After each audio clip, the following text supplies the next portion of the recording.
Olá, graça e paz.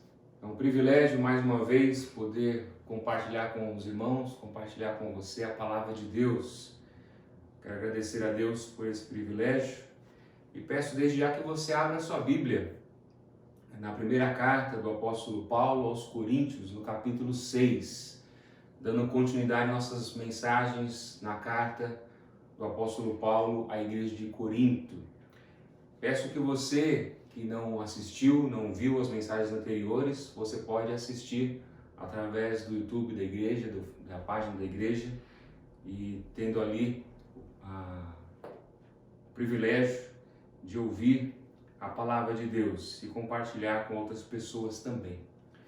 Primeira carta do apóstolo Paulo aos Coríntios, no capítulo 6, hoje encerramos a partir do versículo 12, a palavra de Deus diz assim: tudo me é permitido, mas nem tudo convém. Tudo me é permitido, mas eu não deixarei que nada me domine. Os alimentos foram feitos para o estômago e o estômago para os alimentos. Mas Deus destruirá ambos. O corpo, porém, não é para a imoralidade, mas para o Senhor, e o Senhor para o corpo. Por seu poder, Deus ressuscitou o Senhor e também nos ressuscitará. Vocês não sabem que os seus corpos são membros de Cristo? Tomarei eu os membros de Cristo e unirei uma prostituta? De maneira nenhuma. Vocês não sabem que aquele que se une a uma prostituta é um corpo com ela? Pois, como está escrito, os dois serão uma só carne. Mas aquele que se une ao Senhor é um espírito com Ele. Fujam da imoralidade sexual. Todos os outros pecados que alguém comete fora do corpo, os comete, mas quem peca sexualmente peca contra o seu próprio corpo. Acaso não sabem que o corpo de vocês é santuário do Espírito Santo que habita em vocês, que lhes foi dado por Deus, e que vocês não são de si mesmos? Vocês foram comprados por alto preço. Portanto, glorifiquem a Deus com o seu próprio corpo. Oremos. Pai querido, quero agradecer pela Tua palavra, agradecer pelo dia, agradecer pela oportunidade que o Senhor dá a mim de falar e àqueles que me ouvem de ouvir a Tua verdade. É a Tua palavra que li, é a Tua palavra que iremos expor e sendo a Tua palavra, nós dependemos do Senhor e que ela venha falar a cada coração. Que Teu Santo Espírito possa trazer luz, clareza, discernimento a cada um, convencendo, transformando, salvando, restaurando vidas. Em nome de Jesus é o que eu oro e desde já agradeço. Amém.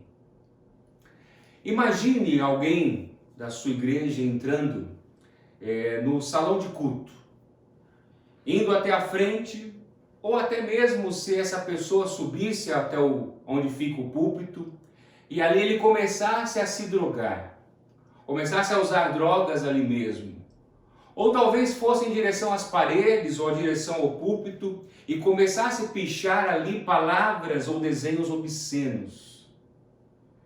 Enquanto a grande maioria daqueles que estivessem presentes naquele lugar olhassem com grande indignação, tentando impedir essa pessoa, e essa pessoa gritasse então: essa igreja é minha, e o que eu faço dentro dela não é dar conta de ninguém. Com certeza muitos ali diriam, mas o propósito desse lugar não é esse. O propósito desse lugar foi construído e foi ornamentado para adorar e glorificar a Deus. Por isso devemos cuidar, por isso devemos preservar e conservar esse lugar para esse propósito. Pense comigo, se temos um cuidado com um templo construído com pedras, com cimento e areia, por que nós não deveríamos nos preocupar muito mais ainda com um templo vivo de Deus? É sobre isso que Paulo está dizendo à igreja de Corinto. Paulo está falando com relação aos nossos corpos. Paulo está mostrando a essa igreja a importância do corpo perante Deus, perante o Senhor. O corpo do cristão, ele foi separado para Deus. E no que diz respeito à vida sexual, ele só deve ser compartilhado com o seu cônjuge, que também tem interesse especial com a saúde e a pureza dessa pessoa, ou seja, a saúde e a pureza do seu corpo. A falta de entendimento tem feito muitos cristãos não cuidar do seu corpo. E por não ter esse entendimento, até muitos, por brincadeira, dizem, né? Cuida da alma, porque o corpo já era. Diante de Deus, meus irmãos, não existe parte menos importante em nós. Tanto o corpo quanto a alma têm o mesmo propósito diante de Deus. O tema desse sermão é Fujam da impureza. E qual é o meu objetivo com esse sermão? Pela graça de Deus, lembrar você e ensinar pela palavra de Deus que nós não podemos separar a vida espiritual da vida material. Não há como separarmos e não há porquê e não devemos separar. O cristianismo não ensina que existe separação entre corpo e alma. Deus nos formou assim. Quando Deus nos formou o homem lá no Éden. Deus soprou o seu espírito e o homem se tornou alma vivente. Nós somos alma. Deus nos formou o corpo, mas soprou o seu espírito nos tornando alma. O homem é alma. E esse é um dos grandes problemas, ou era os grandes problemas da igreja de Corinto. A falta desse entendimento, a falta dessa compreensão com relação ao corpo. Tendo como resultado, principalmente, como vemos esse capítulo, no final desse capítulo 6, a imoralidade sexual. Vimos no capítulo 5 que Paulo ensinou sobre a importância da disciplina eclesiástica, aonde ele usou como exemplo um caso bem extremo de incesto. A importância de cuidar da igreja na parte da disciplina. No capítulo 6, vimos Paulo continuando, dando sequência ao seu ensino e à sua carta a essa igreja. Ele ensinando com relação a nossa comunhão na igreja, a relação uns com os outros. E mostrando para nós como isso protege a igreja de Cristo. E agora, encerrando esse capítulo 6, Paulo vem trazer a nós um alerta. Um alerta muito importante, um ensino muito importante também, sobre a necessidade da pureza do corpo. Os irmãos de Corinto, fortemente, como nós já temos falado, eram influenciados pela cultura ao seu redor. E essa influência também é vista nesse capítulo 6 e nesse final do capítulo, quando nós vemos Paulo declarando ou falando para eles a respeito dos bordões que eles diziam, a respeito dos slogans e dos ditados populares que eles pronunciavam e viviam debaixo desses lemas e bandeiras. É como se fossem as hashtags de hoje, como se fossem as propagandas de hoje. As palavras, as frases de efeito, as frases que ficam gravadas por serem repetidas muitas vezes pela sociedade ou pela propaganda. A sociedade da época se apegava a isso e declarava esses bordões, onde a igreja de Corinto, influenciada por essa cultura, assimilou tudo isso como uma verdade. Não que tudo é mentira, mas a forma de enxergar, a forma de viver essas afirmações estava totalmente errada, levando a igreja a uma impureza sexual. Na sua cultura, era também ensinado que o corpo não tinha valor algum. Ou até melhor, para muitos deles, o valor não tinha valor nenhum. Era apenas uma embalagem. Tanto que tem um provérbio deles que dizia: o corpo é uma sepultura. Eles valorizavam apenas a alma. Diante disso, se o corpo era banalizado, não tinha valor algum diante daquilo que eles viviam.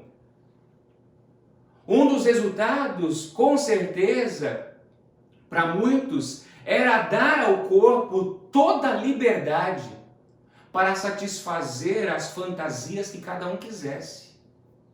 Já que o corpo não presta, já que o corpo não tem valor algum, com esse pensamento eles se entregavam cada vez mais, dizendo que havia liberdade para fazer o que quisesse e aquilo que poderia satisfazer qualquer fantasia que eles desejassem fazer.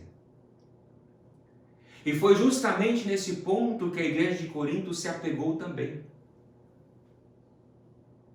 Eles se apegaram a esses bordões e começaram a dizer, em outras palavras, temos liberdade, ou podemos fazer e experimentar tudo o que nós quisermos, já que o corpo não vale nada, já que o corpo não tem valor.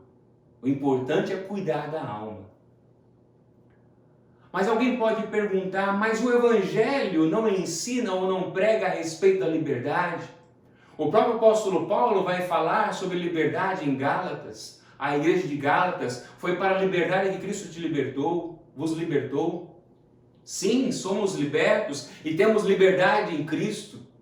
Mas isso não significa que tudo seja conveniente e seja aconselhável nós praticarmos ou vivermos.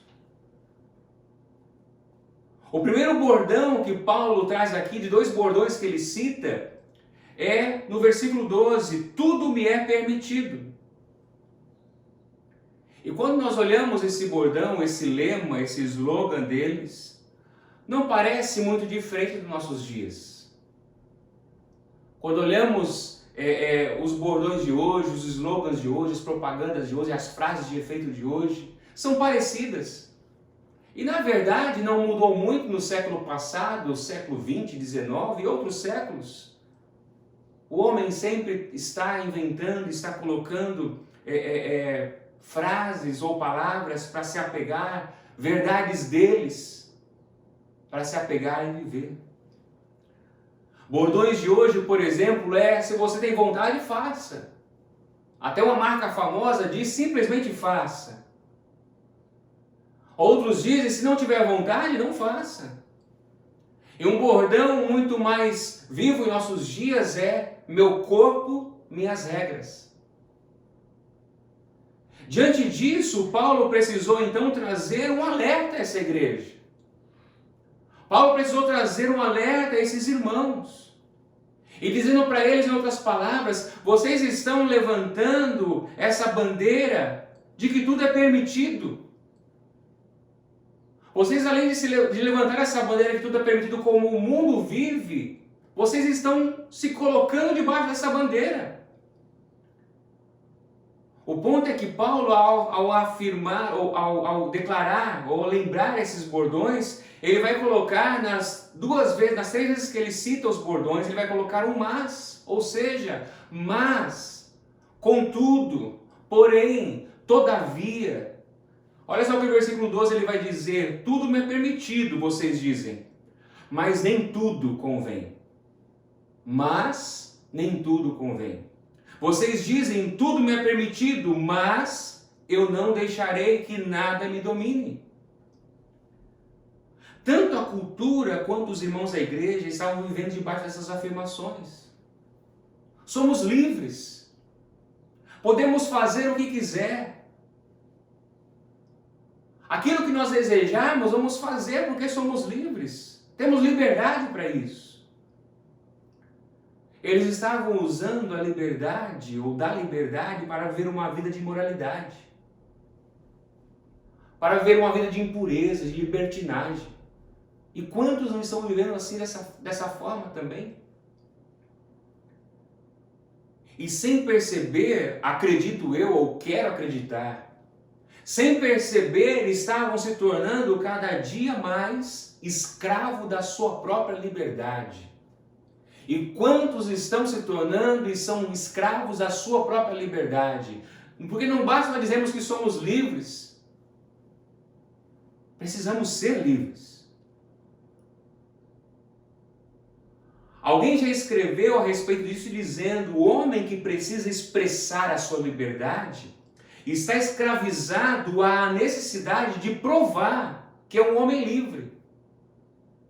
Ou seja, quem é livre de verdade não precisa provar nada.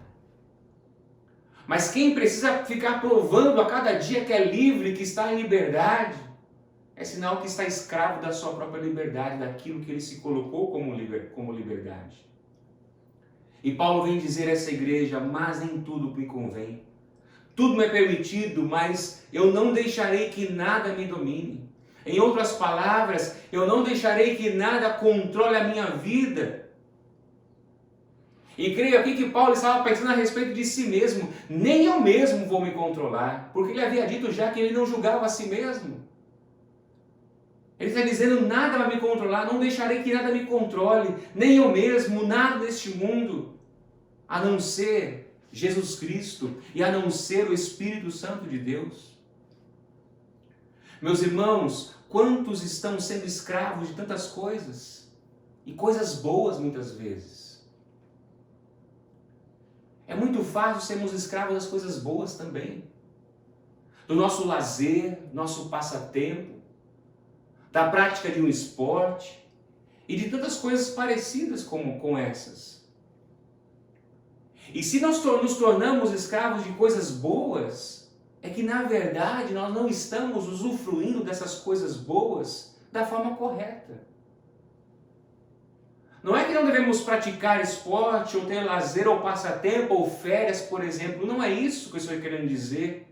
O que eu estou querendo colocar e apontar, de acordo com esse texto, é que nós estamos vivendo muitas vezes como escravos daquilo que é muito bom, daquilo que foi dado por Deus para nós. Quando usufruímos de cada coisa de forma incorreta e não colocamos Deus em primeiro lugar. Aquela igreja estava vivendo uma vida totalmente contrária à palavra de Deus. E a pergunta que eu faço: que imagem estamos refletindo as pessoas ao nosso redor? Como cristão, devemos refletir a imagem de Cristo, e a igreja de Corinto, infelizmente, não estava refletindo a imagem de Cristo. O viver deles era contrário à palavra, era contrário para o propósito pelo qual eles foram criados. Paulo está dizendo à igreja: eu tenho um Senhor, e porque eu tenho um Senhor, eu não vou deixar que nada me domine. Nem eu mesmo, nem ninguém vai me dominar, nem nada neste mundo, porque quem me domina, quem me controla é o Senhor Jesus e o Espírito Santo de Deus. A segunda expressão que a igreja de Corinto estava usando para viver em suas vidas está no versículo 13. Eles diziam: os alimentos foram feitos para o estômago e o estômago para os alimentos. Note aqui, meus irmãos, que o problema não é o bordão. Essa é uma verdade. Os alimentos foram feitos para o estômago e os estômagos para os alimentos. É uma verdade. O alimento precisa de estômago. Mas o que Paulo quer nos ensinar aqui, meus amados, é que ao afirmar esses bordões, ao declarar esses bordões, o que os coríntios estavam querendo dizer, em outras palavras, é o seguinte: assim como o alimento é para o estômago, eles diziam, o sexo é para o corpo. Ou em outras palavras ainda, assim como o apetite é natural e precisa ser de alimento, o sexo é natural, eles diziam. E, portanto, o sexo precisa ser satisfeito, o sexo precisa ser saciado. Esse era o pensamento e a afirmação que se falava em Corinto, não somente na sociedade, infelizmente se falava entre os irmãos da igreja de Corinto. E eles falavam isso, tanto a sociedade quanto esses irmãos, para justificarem a prática da imoralidade sexual. E o que Paulo diz no versículo 13, ainda? Repetindo, os alimentos foram feitos para o estômago e o estômago para os alimentos, mas Deus destruirá ambos, primeiramente Paulo diz. que Paulo quer dizer aqui de forma rápida e direta?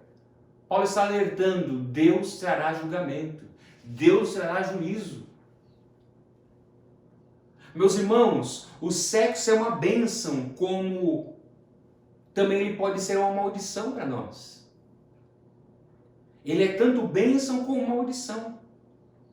Ele é bênção no casamento, instituição de Deus, formado por Deus. Fora do casamento é uma maldição. Um assunto que vamos falar no próximo capítulo, capítulo 7. Ou seja, nossos corpos podem ser tanto instrumentos para o bem, como instrumentos para o mal. Paulo está lembrando que devemos, como cristãos, aqui apresentar nossos corpos como sacrifício vivo a Deus. Tanto a nossa obediência, meus irmãos, como a nossa desobediência, as duas coisas são expressas no corpo, pelo corpo. Precisamos lembrar, ou precisamos aprender, que Deus não nos vê como se fôssemos apenas mente, ou emoção, ou vontade, mas Ele nos vê como pessoas com corpos. Deus nos vê por inteiro. E Ele se relaciona com seus filhos por inteiro, tanto no corpo como na alma. Depois de alertar a igreja a respeito das afirmações, como citamos agora nos versículos 12 e 13, daquilo que eles falavam e declaravam e viviam de acordo com aquilo que eles declaravam, Paulo vem trazer para essa igreja e para nós hoje também 5 verdades, argumentando contra as ideias da cultura, quanto as mesmas ideias daqueles irmãos. E o primeiro argumento, ou primeira verdade que Paulo usa como argumento contra essas ideias, que ele acaba de dizer no versículos 12 e 13, é sobre o propósito do corpo no Senhor. Versículo 13, a parte B, vai dizer assim, acompanhe comigo, volte seus olhos para a palavra de Deus. Ele continua dizendo no versículo 13, o corpo, porém, não é para a imoralidade, mas para o Senhor, e o Senhor para o corpo. Presta atenção no que o Paulo está dizendo aqui.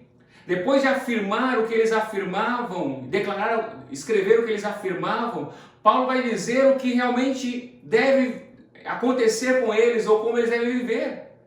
E diz a eles, olha, o corpo, porém, não é para a imoralidade, mas para o Senhor. E o Senhor é para o corpo. Deus tem um propósito para o nosso corpo. E por isso nós não devemos ser tolerantes em relação a qualquer tipo de imoralidade sexual. Algo que nos lembra do valor do corpo, do nosso corpo, e o seu propósito diante de Deus é a própria encarnação de Jesus Cristo. Quando Jesus morreu, Deus, o Pai, não permitiu que o seu santo visse corrupção, como a Bíblia nos diz. Então Deus ressuscitou Jesus entre os mortos, para nós vermos a importância do corpo.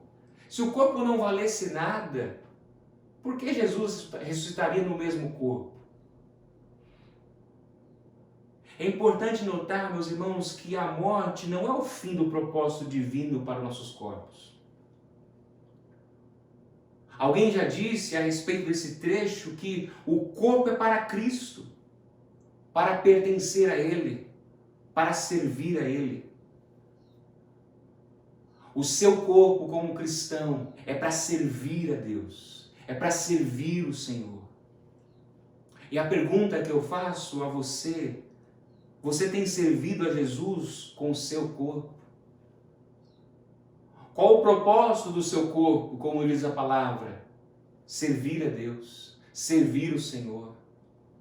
O seu corpo tem sido, ou tem sido instrumento para servir ao Senhor? A segunda verdade que o apóstolo Paulo nos traz para argumentar contra essas afirmações da cultura e da igreja de Corinto É sobre a ressurreição do corpo no Senhor. Paulo aqui contradiz a filosofia grega. Quando a filosofia grega dizia ou diz que o corpo não tem valor algum, como já falamos. Enquanto no versículo 13, Paulo nos mostra a dimensão terrena do propósito de Deus para o corpo, aqui no versículo 14, Paulo está mostrando a dimensão eterna. O propósito terreno é servir, obedecer a Deus enquanto estamos nessa terra, nesse corpo, que ainda não está glorificado e que será glorificado um dia. Mas Paulo vem afirmar e vem lembrar esses irmãos que o nosso corpo será ressuscitado, será levado a Deus, assim como Jesus foi ressuscitado. No versículo 14, Paulo diz: vocês não sabem, olha só mais uma vez Paulo dizendo isso, vocês não sabem, ou seja, eu já falei para vocês sabem sobre a ressurreição, que os seus corpos são membros, pulei, versículo 14, por seu poder, Deus ressuscitou o Senhor e também nos ressuscitará. Isso que diz o versículo 14. Paulo está lembrando esses irmãos que haverá uma ressurreição. O nosso corpo será ressuscitado. E por que seremos ressuscitados? Por causa de Cristo. Por causa de Cristo, a nossa ressurreição será possível. E meus irmãos, isso é maravilhoso. A esperança de cada cristão é essa, de que um dia seremos ressuscitados, de que um dia todo o nosso ser, nosso corpo e alma se voltará para Deus. E não uma esperança vazia, uma esperança incerta, será não, é uma esperança viva e certa.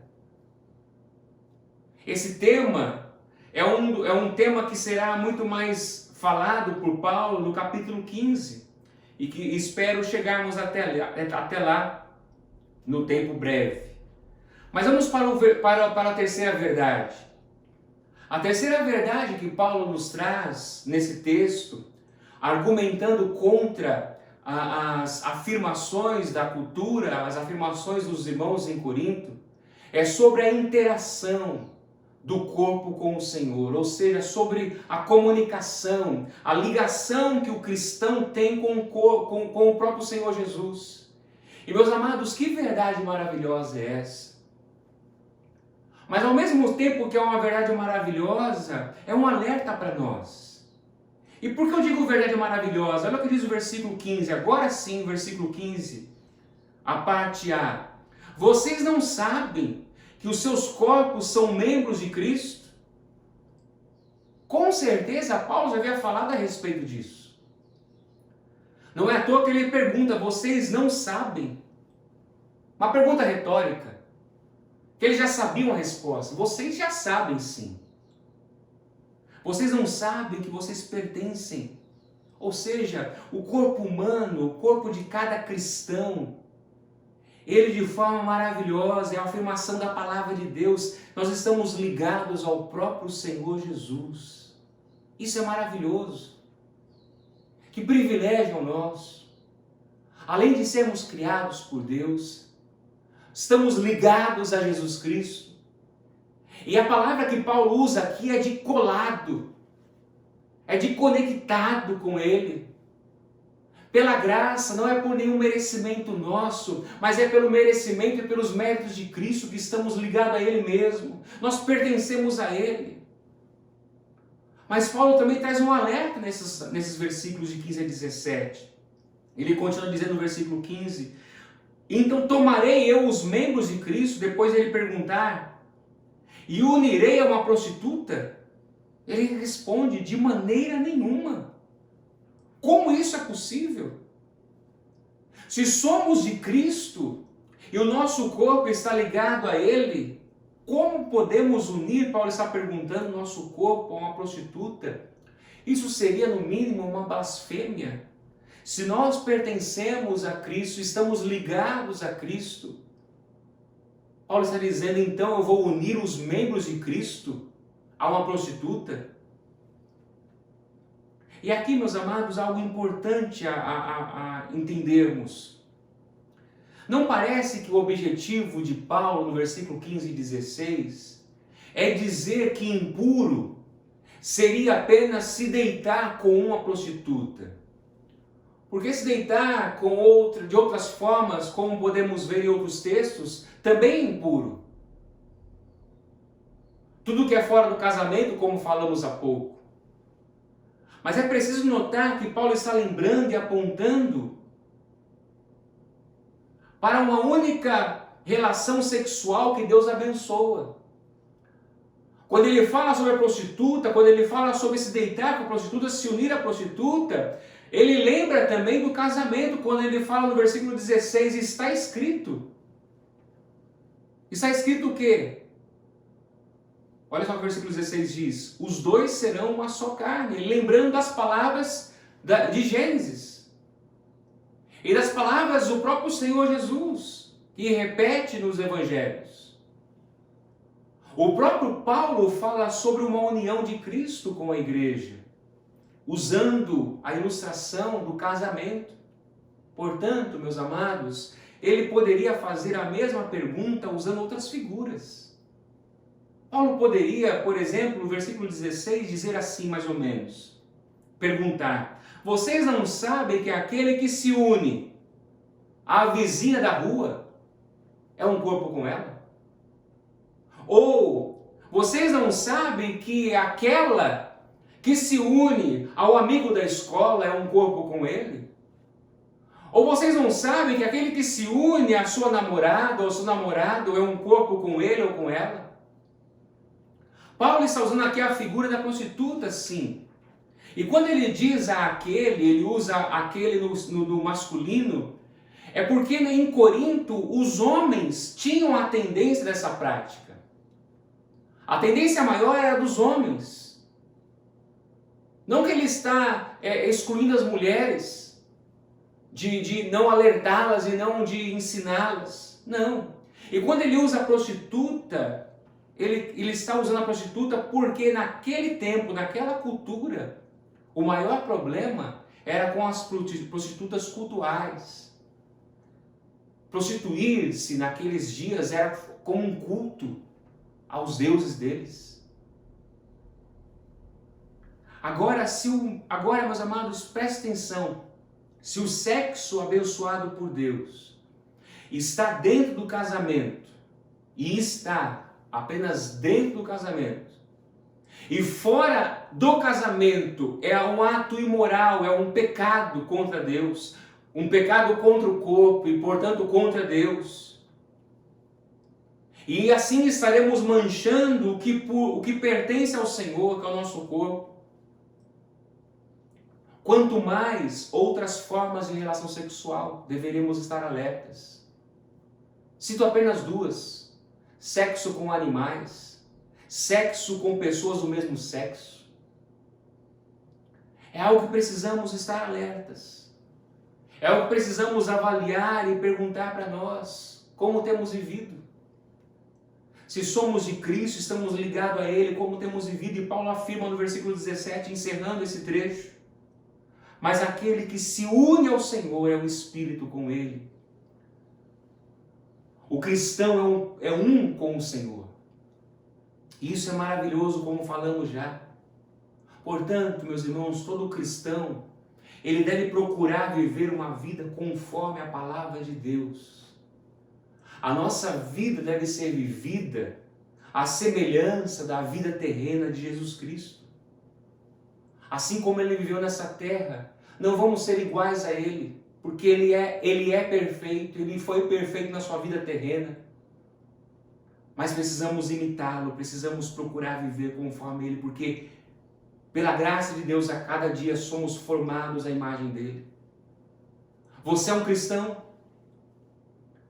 Se a resposta é positiva, como tem sido o seu viver com o seu corpo? O que você tem feito com os membros do seu corpo?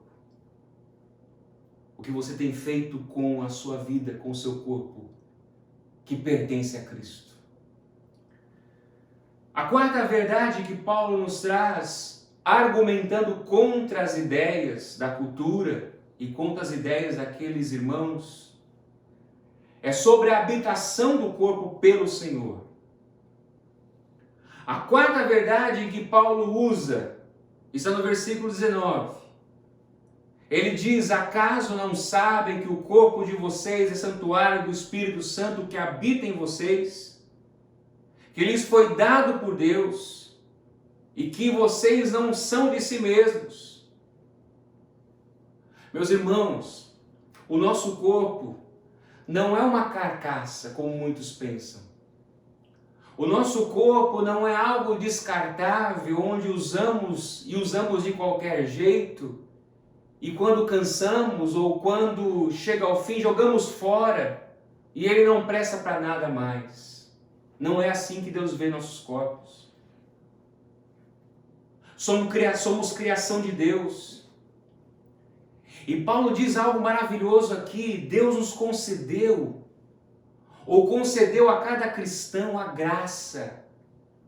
Ele deu o dom de sermos habitação do Espírito. Olha o que ele diz no versículo 19, que lhes foi dado por Deus. Deus nos deu esse corpo, e Ele nos deu também o privilégio de sermos habitação do Espírito Santo. Lembremos o que Paulo fala no versículo 16, do capítulo 3. Paulo já havia lembrado à igreja de Corinto que a igreja também é o templo, ou seja, o povo de Deus junto e reunido é o templo de Deus. E diante disso, Paulo já havia alertado a respeito daquele que quisesse destruir esse templo. E Paulo vem aqui agora afirmar que cada cristão é uma habitação do Espírito Santo. E se somos a habitação do Senhor, precisamos refletir o que temos feito dessa habitação. O que temos feito com o nosso corpo. E como já falei no início, meus amados, se nos preocupamos em cuidar de um templo construído com cimento e tijolo, não deveríamos nós nos preocupar muito mais com o nosso corpo, que é a habitação do Espírito Santo, que é o templo vivo de Deus. Que possamos apresentar nossos corpos como um sacrifício vivo, santo, agradável. Como você tem cuidado do seu corpo? Como você tem cuidado daquilo que o Senhor criou e te deu, como habitação do seu Espírito? E em quinto lugar, a verdade que Paulo nos traz argumentando contra as ideias daquela cultura e também da igreja de Corinto é sobre a redenção do corpo pelo Senhor. Lembre-se que Paulo nos trouxe essas verdades. A primeira verdade sobre o propósito do corpo. O propósito do corpo, do nosso corpo como cristãos, é servir a Deus, é glorificar a Deus. O nosso corpo será ressurreto, ou seja, será ressuscitado, será levado aos céus, junto com a nossa alma. Nós somos um só. Deus nos formou como alma vivente. Paulo nos diz também que estamos ligados a Cristo. Os nossos membros pertencem a Ele, nós somos membros do corpo dele. E além de membros, somos a habitação do Espírito Santo. E a última verdade que Paulo usa aqui como argumento é que o nosso corpo foi comprado. Aleluia! O nosso corpo foi resgatado. E aqui a palavra resgatado aponta para um momento anterior de escravidão. Éramos escravos. E agora Paulo está dizendo para os cristãos e para nós hoje: vocês não são de si mesmos. Vocês foram comprados, e não foram comprados por qualquer dinheiro. Vocês foram comprados, Paulo diz, por alto preço, versículo 20. E aqui, meus amados, podemos voltar a alguns versículos, versículo 11, e lembrarmos o que Paulo nos ensina ali no versículo 11, quando ele diz: assim foram alguns de vocês. Como muitos de nós éramos, como muitos dos irmãos em Corinto eram, é o que ele diz no versículo 10, 9 e 10. Vocês eram imorais, vocês eram idólatras, adúlteros, homossexuais, passivos ou ativos, eram ladrões, avarentos, alcoólatras, caluniadores, trapaceiros. Mas Deus os comprou, Paulo que diz o versículo 20. Vocês foram comprados. E porque foram comprados, vocês não pertencem mais a si mesmos. Olha só como muitos de vocês viviam no passado. Meus irmãos, antes de Cristo nos comprar, éramos escravos. Éramos escravos de nós mesmos. E quando digo escravos de nós mesmos, éramos egoístas, egocêntricos. Buscávamos saciar nosso próprio ser com paixões físicas. Jesus veio para nos libertar dessas correntes. Ele veio para nos libertar dessas paixões que nos aprisionam e que nos levam para o inferno. Somente em Jesus temos a verdadeira liberdade. Jesus é a verdadeira liberdade. Ele é o nosso Senhor. Sim, como Paulo diz, eu digo, somos escravos de Jesus. E ser escravo de Jesus é a melhor coisa, porque nele temos vida. Quando éramos escravos, quando éramos nosso próprio Senhor, quando éramos Senhor do nosso próprio corpo, nossa própria vida, nós nos entregávamos a diversas paixões, a diversos desejos da carne. E qual era o resultado, meus irmãos? O salário do pecado é a morte. Mas com Cristo e por meio dele, por causa dele, nós ganhamos a vida eterna. E note, nós ganhamos, nós não conquistamos, nós não compramos. Ele comprou para nós a vida eterna, com o seu próprio corpo, com a sua própria vida.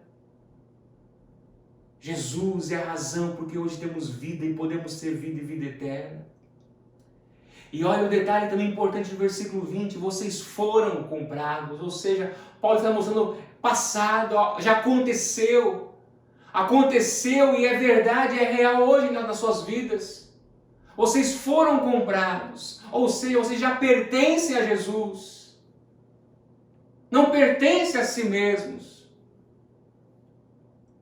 Diante disso, meu amado, como deve ser o seu viver? Como deve ser o viver daqueles que pertencem a Jesus? Primeiro, versículo 18, Paulo vai dizer, fujam da imoralidade sexual. A nossa vida deve ser uma vida por sermos de Cristo e pertencemos a Ele. Uma vida de alguém que foge do sexo, fora dos parâmetros de Deus, fora dos limites que Deus colocou para nós.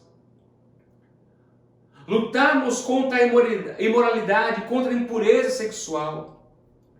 Meus irmãos, muitos querem vencer o sexo, sabe como? Resistindo e dizendo, não, eu sou forte. E começamos a brincar com o sexo, começamos a brincar com a pornografia, começamos a brincar com as imagens, começamos a brincar com o namorado e com a namorada, começamos a dizer, não, eu resisto. Eu quero dizer uma coisa, não vai dar certo. Não vai dar certo porque nossa carne é fraca.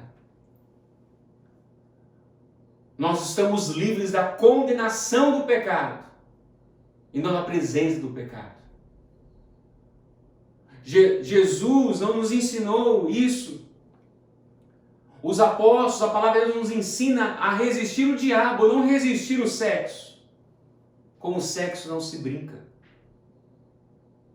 Com a imoralidade sexual não se brinca. Precisamos lembrar aqui da pessoa de José. É um exemplo que nós vamos seguir. José fugiu. Passava dia, passava noite, a mulher tentando, ele dizia não. Chegou um momento que ele percebeu que a única forma era fugir. Por isso Paulo diz aqui para nós, fujam. Fuja hoje, fuja amanhã, fuja todos os dias daquilo que é impuro. Fuja da impureza sexual, fuja da imoralidade sexual.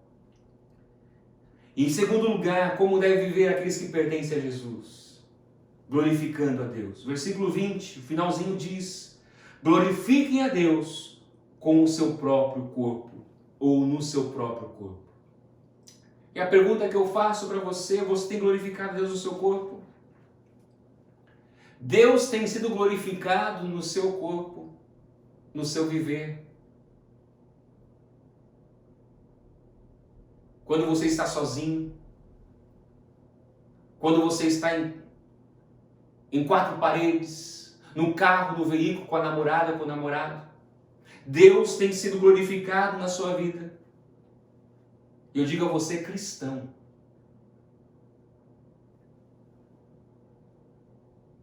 lógico que Paulo também aqui não nos faz lembrar apenas do pecado do sexo, mas o pecado de outras coisas também que nós caímos muitas vezes.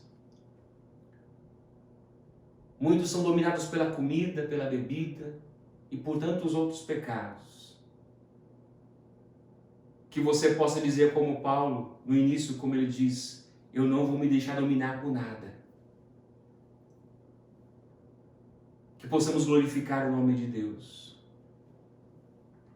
Que você, cristão, nesta manhã, nesse domingo, nesse dia que você está me ouvindo, receba essa palavra com um coração humilde, não diante de mim, mas um coração humilde e quebrantado diante do Senhor. Diante do Senhor da palavra. Porque essa é a palavra de Deus para a minha vida e para a sua vida. Que tanto você como eu, nós como igreja, como irmãos, como cristãos, possamos nos colocar humildemente, quebrantados de Deus e dizemos: Senhor, nos ajude, nos dê força para fugir da impureza sexual e que o nosso viver glorifique a Ti em todo o tempo. Mas alguém pode perguntar, diante de tudo isso: mas e eu, como eu faço? E o que acontece comigo, se eu tenho vivido uma vida promíscua, se eu tenho vivido uma vida de mentira, de engano, de imoralidade? Como eu posso me livrar de tudo isso? Será que tem jeito para mim? Eu quero voltar aos versículos anteriores. Versículo 11 vai dizer assim, Paulo vai dizer assim: vocês foram alguns de vocês. E Paulo continua dizendo: mas vocês foram lavados, foram santificados, foram justificados no nome do nosso Senhor Jesus Cristo e no Espírito de Deus, do nosso Deus. Eu quero dizer com isso, você que me ouve nessa hora, não existe pecado que Deus não possa perdoar. Mas eu era um assassino, eu sou um assassino, eu sou um prostituto, eu sou uma prostituta, eu sou um avarento, eu sou um ladrão. Independente do que você viveu e praticou até hoje, Deus tem todo o poder, por causa de Cristo, para transformar, para resgatar você dessa situação. Porque todos pecaram. O cristão hoje é um pecador arrependido. O cristão hoje é um pecador que se arrependeu e creu em Jesus Cristo, que creu no Evangelho. Portanto, você hoje, que não é um cristão, se você crê em Jesus Cristo, se arrependeu dos seus pecados, aonde você estiver agora, a palavra de Deus diz que você é salvo. Creia no Senhor Jesus Cristo. Arrependa-se dos seus pecados. Volte a sua vida para Deus. Receba Jesus Cristo na sua vida como único Senhor e Salvador. E você será, a partir de então, chamado Filho de Deus. E começará a viver uma vida como os cristãos devem viver. Não como os coríntios estavam vivendo, mas como cada cristão deve viver. Fugindo da imoralidade e glorificando a Deus no corpo, na sua vida. Que Deus te abençoe. Que Deus nos abençoe. Aonde você estiver, cristão ou não cristão, faça a oração comigo. E nós estamos encerrando. Pai querido, eu quero agradecer pela Tua palavra. Tua palavra que nos ensina, Tua palavra que nos orienta, que nos corrige, que nos confronta. Mas a Tua palavra também nos diz que o Senhor somente disciplina aqueles que são filhos. E se aqueles que estão me ouvindo se sentem corrigidos, disciplinados por Ti, que eles se sintam bem-aventurados, que eles se sintam privilegiados. Alcance meus irmãos, fortalece a Tua igreja, fortalece cada um dos meus irmãos que ouve a Tua palavra. E aquele que não é Teu filho ainda, que nessa hora ele se volte para Ti, aonde ele estiver, com o coração quebrantado e arrependido, crendo somente em Jesus Cristo como o único que pode comprar e resgatar a sua vida do pecado, da escravidão, que ele se volte para Ti. E que o Senhor o guie a uma igreja que pregue o verdadeiro Evangelho. É a minha oração, com muita gratidão no coração, no nome de Jesus. Amém.